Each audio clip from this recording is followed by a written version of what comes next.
Because what my workshop needs, clearly, is a set of mantis blades. That's right folks, today we're diving into something straight out of Cyberpunk 2077. Now these babies had been recreated before by makers and cosplayers, but there's one big feature missing. You see, the main character's blades are not hanging out. They are seamlessly hidden inside of the forearm, until needed of course. And guess what? We're going to make that happen. And some other realistic touches. So let's dive right in. So this is the plan. First, I need to, yes, these are brushes. First, I need to make something that can unfold from my arm and fold back again. Second, there has to be a blade on the inside that extends, of course, the moment the whole thing comes out. And third, to make everything as thin as possible so nobody knows what's under the covers of the forearm. So after hours and hours of design, I came up with this. And I will explain how everything works in a moment, but now let's bring all of this into reality with 3D printing. I need to cut some metal rods to give strength to the mechanism, so in the meantime, let's do that.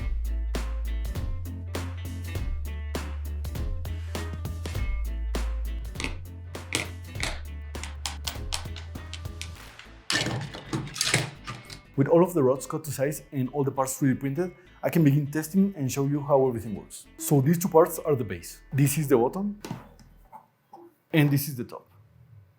I will add Velcro to attach them to each other in these 4 points. This way they will stay on my arm. By the way, you can superglue Velcro to PLA. I had no idea. If you've seen my other videos, I have always made a hole so I can loop the Velcro and glue it to itself. That's why I made these holes in the first place. But I made a test and the bond is super strong. So that makes things easier. These holes might look ugly, but hey, at least I learned something. Now let's talk mechanics. The base will stay in place. And this is the top cover that is going to be in this middle area. 4 metal rods, 2 on each side, are going to make a connection between the base of the top and the front of the base. Usually to make this part move parallel to the bottom one, the metal rods are placed side to side. That means that horizontally they stack on top of each other. But we need to make this top cover to go as low as possible. So by moving one of the rods to the side, we can use this space more efficiently. To cover the exposed area, I can replace the inner rods with these pieces and just add small metal rods on each side to make this stronger. Now to the tricky part. The top cover is going to hold the blade, which is this one. I would like it to be a little bit larger, but with the space we have, that is the best we can do right now. If I want to use the least space possible, this blade has to be on its side and inside the top cover. That means there's 2 steps here. One is extension and the other one is rotation. I think it's easier to explain this on the design. So for the extension, this set of levers are going to be in charge to push the blade to the front along this road when the assembly unfolds. And about the rotation, I designed a canal in the base of the blade and added a pin to the top cover. When the blade is pushed forward, the pin inside the canal will make the blade turn until it is vertical. I also added this bottom piece on the design, so it will open up at the same time than the upper assembly. But I think there is a problem here. See, this part will go in my hand so I can pull this lever, so the whole thing goes up. But it's crashing against the top cover. Do you see it? It's right here. It was already in the design, but I didn't notice. The way it is right now will not work because of what I just showed you. However, I think it is an easy fix. I just need to cut with my Dremel that small part of the top cover, and that's pretty much it. And now to the joys of sanding. People don't really love it, but me, I just put on my headphones, listen to some music and relax. It's just like Zen meditation, but with power tools.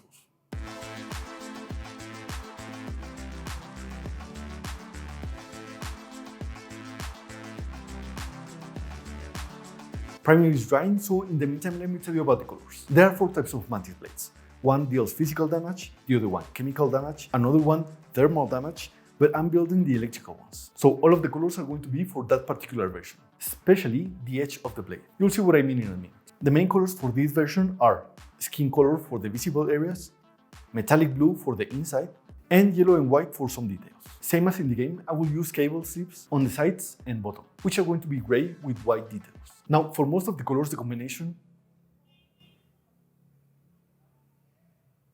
Tengo que cortar algo. I had to cut something. Okay, give me a moment.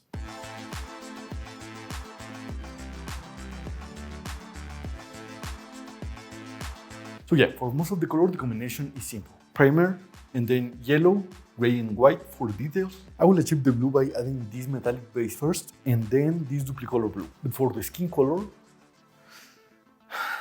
let me tell you right away. The closest I have is this gold, which kind of looks okay, I guess. It could look perfect. It could look like I'm cosplaying C3PO, I don't know, but I'm going to give it a shot. The blade is different though. Because I want the edge to look as electric as possible, I can just paint it blue. What I can do is add gradients of white and blue to make it look like it's glowing. Plus painting the rest of the blade in matte black will add extra contrast to make the edge pop even more.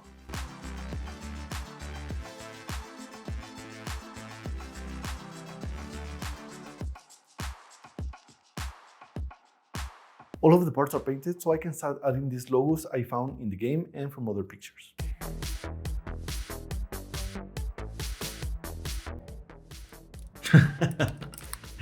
Never mind, this is not going to work.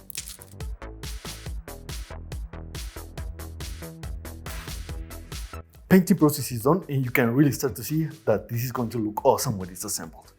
The electric blue looks incredible. Yellow details look okay. They turn out a little bit blurry, and that's because these pieces left a small gap against the piece in blue, since these ones are flat and the blue ones are not. But that's fine, next time I will use stencils or stickers. Now, did gold for skin color worked? No, not at all. Because I decided to make a test right before I put it in the final prints. And guess what? So after this failed, I decided to try this new thing called research, and found out that with these colors, I could achieve a more realistic version of skin. Here's the combination I used, by the way, and it turned out so much better. There is just no comparison. Now with this ready, we can put everything together.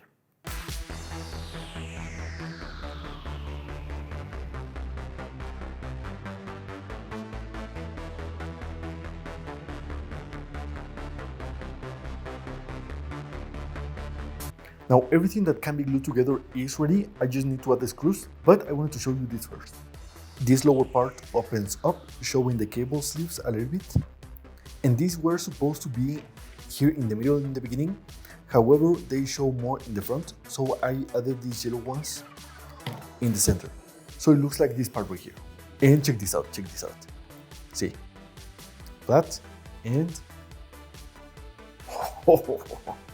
I'm really excited about it because I didn't get a chance to see it work before it was painted, but now that it's assembled, I can just, oh man, that looks so cool.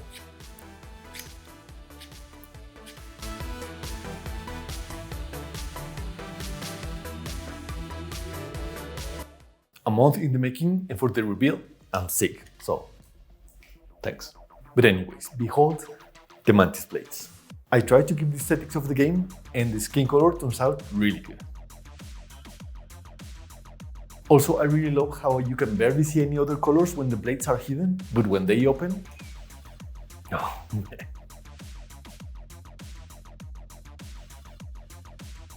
The colors, the mechanical nature of it, and the fact that the lower part also opens really adds that extra magic. And to put them away, super easy. What I like the most is that one moment you have a cover for your forearm, and at the next, all of the mechanics and blades appear. All in all, I'm very proud of these things. Thank you very much for watching, and I will see you in the next one.